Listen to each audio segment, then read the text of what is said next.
Hold on to your pants, ladies and gentlemen, because the manliest movies ever made is back. That's right, it's time for Volume 3. What makes you a man? Is it how hard you hit, how big your muscles are, or the ability to slap a cobra and live to tell the tale? I've been a filmmaker for 10 years, but before that, I did a lot of manly shit. I was a firefighter. I'm a certified marksman. I was a precision driving instructor. I was a Division II paintball player. I was an NCO in the U.S. Air Force. I was even a cable guy. I'm a certified tactical vehicle and off-road driving instructor.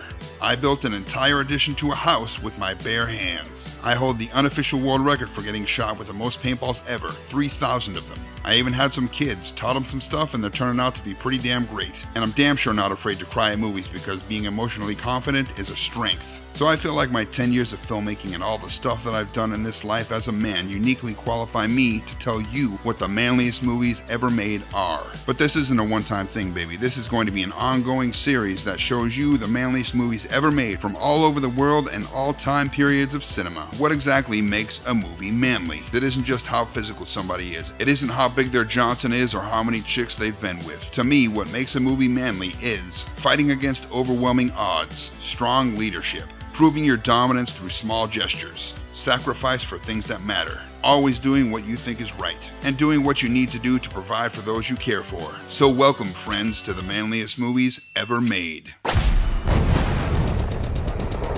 Warrior is the story of a former Marine named Tommy, played by Tom Hardy, who returns home and asks his estranged alcoholic father and former fight coach, played by Nick Nolte, to get him prepared to battle it out in an MMA tournament for the biggest prize in the history of the sport. The only problem is his brother, Brendan, a former MMA fighter himself turned teacher, is having financial issues and has to return to the octagon himself. Even though Tommy's back home, their family history is so filled with betrayal and trauma that none of them can interact long enough to make amends or come together as a family. In an unlikely twist of events, Brendan and Tommy enter the same tournament where they end up having to face off against one another. Will their battle tear them apart further than it already has and completely destroy their family? And raising the stakes even higher, both of them really need that money. So their families from the past and the present are at stake.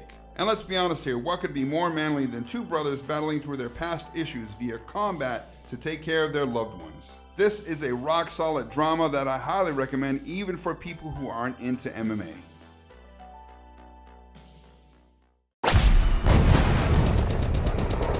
"127 Hours" is the true story of Aaron Ralston, a climber, biker, and all-around adventurer, and his nightmare trip to Blue John Canyon in Utah. Aaron was an experienced explorer who thought it would be alright to go on out and not tell anybody where he was going to be. And that was the case for a while. He partied with some cool kids, he had a great time with some hot chicks, he biked, he climbed, he swam, he enjoyed everything the desert had to offer. Right up until the point where he fell down a ravine and a boulder came down on top of his arm, pinning him to the wall. There was no way for him to move the stone, he was trapped. The only real hope he had for survival was the chance that the girls that he had partied with might pass by, or someone from work might realize that he was missing, but the work wasn't going to start for another 3 days. Of course, none of that happened, and he was stuck down there on his own, left to his own devices for 5 brutal days. With no one to help him, he had to figure out how to escape, and of course he had to survive until he came up with a good idea. And I gotta tell you, the way that he escapes is pretty hardcore. It's definitely one of the gnarliest scenes you will ever experience in any movie. What makes the movie manly? It is a true story. All of this stuff actually happened to this guy. It's a great testament to man's will to survive even in the most adverse conditions.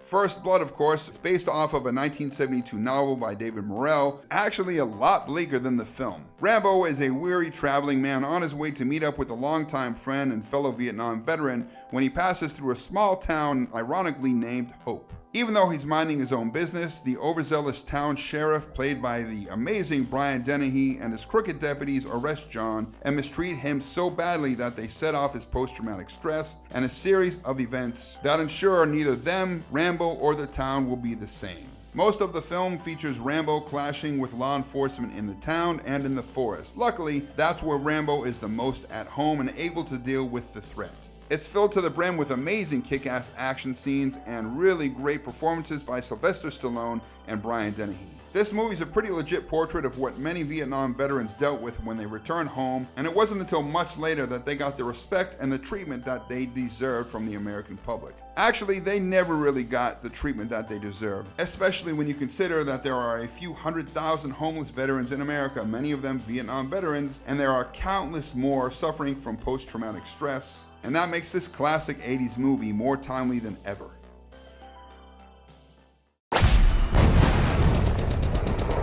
John Wick is the story of a soft-spoken guy who loses his wife to a terminal illness. She was his one true love and it leaves him irrevocably broken. Little does he know she left him a parting gift, a puppy, to keep him company and to help bring him out of his depression that she knows he's going to be in. Much to his surprise, it actually works and him and the puppy form a real bond. That is until some Russian thugs break into his house, knock him out, steal his car, and worst of all, kill the dog. What these assholes didn't realize is that he is a former hitman. One of the best in the world, in fact. So badass that he has a nickname, the Boogeyman or Baba Yaga. Now he's out for his car and more importantly, revenge. And every single person but one who gets in between him and his targets dies in some of the most amazing ways that you'll ever see on film. We're talking fists, blades, pistols, and whatever else he can get his hands on. This movie, of course, became an instant classic when it released for its spectacular action sequences, long takes, simple effective storyline, brutally effective practical effects, and hand-to-hand combat. Plus, Keanu Reeves, being the ultimate badass that he is, did almost all of the fighting, all of the gunplay, and all of the driving in the movie because he trained extensively before the film went into production. A man fighting to take back what is his and to get the revenge that he rightfully deserves for what he lost is as manly as it gets, if you ask me.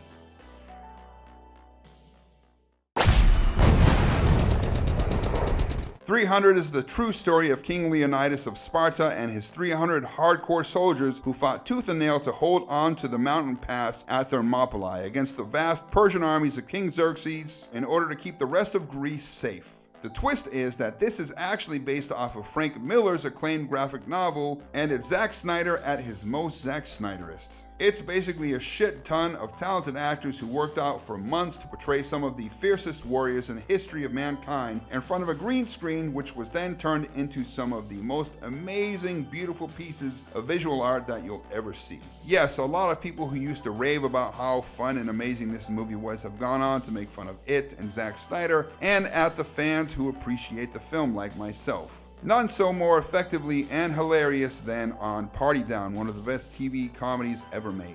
Roman is going to write down the number. I'm going to guess it. Think of the number of times you've seen the movie 300. Write it down. When you're finished, fold it and pass it to Henry. Why am I involved in this all of a sudden? Okay, I lied. This is a test, actually, because if you've seen the movie 300 more than once, you're gay. Oh, what's the fascination? This right here? Can we just hold on to that for a second? No, well, I need you to prep the trace. Ron, can you just read the thing Just on the the number. paper for a second? Not a chance. Not a chance in hell. Oh God! It's got to be so important, right? What does it say? It's not important. 6. Yay! So awesome! Here, this is pretty cool, right? Now, all jokes aside, I do not care what people think of this film. It is awesome. It's super fun, it's super violent, and it still holds up to this day. You've got this fantastically delicious star-studded cast of badass dudes. You've got Nookie, you've got boobs, you've got blood, you've got blades, you've got father and son bonding, and many more things that we fellas enjoy in life and in our movies. And of course, a lot of ladies enjoy this too. Everyone loves this movie, and even those who talk bad about it deep down know how awesome it is, but they're too afraid to admit it. Sure, before we went to see the movie, we knew how it would end, if you know anything about history, but it was the journey, it was the cinematic experience that mattered. And that's why 300 is one of the manliest movies ever made. So that's it for this episode of the manliest movies ever made. But get pumped because I have a lot more episodes on the way. If you like the movies I chose this week or you have some manly movies you want to recommend, let me know in the comment section below. Don't forget to like, share, and subscribe, and I'll see you guys next time.